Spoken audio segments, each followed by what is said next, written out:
عمومی طور پہ کسی ملک کا جغرافیہ پہلے ہوتا ہے اور نظریہ بعد میں ہوتا ہے۔ دنیا کے اوپر دو ملک ایسے ہیں جن کا جغرافیہ بعد میں ہے، نظریہ پہلے ہے، ایک اسرائیل اور دوسرا پاکستان۔ پاکستان اسلامی نظریے پہ قائم ہوا اور اسرائیل جو ہے وہ یہودی نظریے پہ قائم ہوا۔ انہوں نے اپنا نظریہ آئیڈیالوجی پہلے قائم کی اور اس کے بعد پھر اس کے لیے جو ہے وہ جغرافیہ حاصل کیا۔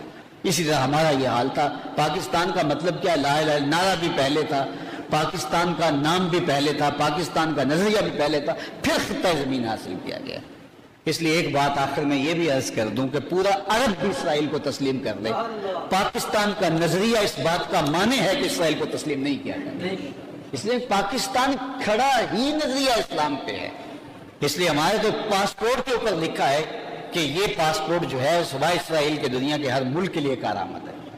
تو بعض ہمارے وہ برساتی مینڈک وہ بھی جو ہے وہ ٹران کرنے لگ جاتے ہیں کہ جب عربوں نے تسلیم کر لیا ہے تو جو ہے وہ ہم تسلیم کیوں نہ کریں۔ میاں عربوں کے یہ ممالک کا قیام نسلی اور لسانی بنیادوں پہ ہوا تھا۔ جب سلطنت عثمانیہ ٹوٹی اور حصے بکھرے ہوئے اور شریف مکہ کو گانٹھا گیا تو اس وقت ان کو یہی کہا گیا نا کہ یہ اجمی ہیں اور تمہارے اوپر حکومت کر رہے ہیں اور تم عربی ہو۔ تو عربی اور اجمی کی تقسیم کو ابھار کر کے یہ کون تھا لار مصطفی عربیہ اور اس کے 4000 جاسوس کیا کرنے یہاں آئے تھے؟ بظاہر تو وہ خدائی کے کام پر آئے تھے، لیکن انہوں نے کیا کیا، پھر جو ہے وہ کس کس سے ملا اور اس نے کس طرح ان لوگوں کو تیار کیا اور یہ بت تراشے گئے اور ان کو کھڑا کر دیا گیا اور سلطنت عثمانیہ توڑ دیا گیا۔ اقبال رویا اور چیخ چیخ کے رویا، دیکھ مسجد میں شکست رشتہ تسبیح شہر اور بت کدے میں برہمن کی پختہ زناری بھی دیکھ، کافروں کی مسلم آئینی کا بھی نظارہ کر اور مسلموں کی مسلم آزاری بھی دیکھ، چاک کر دی ترک نادان خلافت کی قبا، سادگی مسلم کی دیکھ اوروں کی عیاری بھی دیکھ۔ یہ ایک عیاری تھی، یہ ایک مکاری تھی۔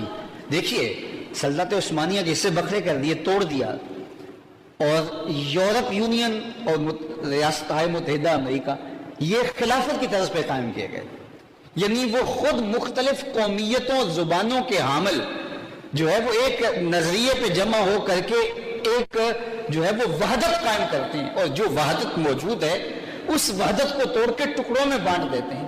تو آج اگر کوئی عرب تسلیم کر لیتا ہے تو یہ جو ہے حضور نبی اکرم صلی اللہ علیہ وسلم نے جو کسی عربی کو عجمی کو عربی پر جو فضیلت نہ دینے کی بات کی ہے، یہ اس سے انحراف کر رہے ہیں، اور اس بنیاد پر جو ہے وہ یہ عجم عرب کی تقسیم میں پڑھ کر کے ان کے ممالک کی جو بنیاد ہے وہ رنگ، نسب اور نسل کی بنیاد اور لسان کی بنیاد پر ہے۔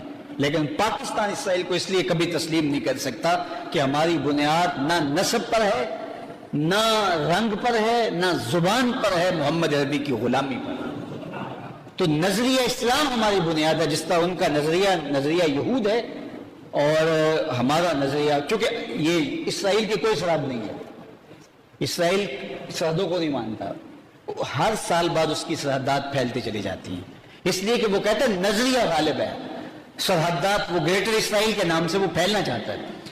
تو وہ جغرافی کی بات نہیں کرتا، وہ آئیڈیالوجی اور نظریے کی بات کرتا ہے۔ تو جب وہ ایک یہودی نظریاتی ریاست ہے تو اس خطہ معمورہ ارض پر، اس رب مسکو پر، اس دھرتی کے اوپر اسلامی ریاست جو اسلام کی بنیاد پہ قائم ہوئی ہے، دنیا اس ریاست کو پاکستان کے نام سے یاد کرتی ہے۔ اس لیے ساری دنیا بھی اسرائیل کو تسلیم کر لے، پاکستان کی آئیڈیالوجی، پاکستان کا نظریہ ہمیں اسرائیل کو تسلیم کرنے کی اجازت نہیں دیتا، اور انشاءاللہ کبھی ہوگا بھی نہیں، اور اسلام اور مسلمان انشاءاللہ کھڑے ہوں گے، اور آج نہیں تو کل انشاءاللہ پاکستان اس کی قیادت کرے گا، اور پوری دنیا کیسے اس مٹی سے سانے کیستی سلاتی میشود جو کہا تھا کہ کیسے مٹی سے وہ جو چاہے بنا دے، تو اس مٹی سے کیا بنتا ہے اور کیا نکلتا ہے اور کیا سامنے آتا ہے۔ اللہ ہمیں زندگی دے اور اللہ ہم اسلام کا عروج اور اسلام کا باقپن دیکھنا نصیب فرمائے۔ وآخر دعوانا ان الحمدللہ۔ پاکستان زندہ، اسلام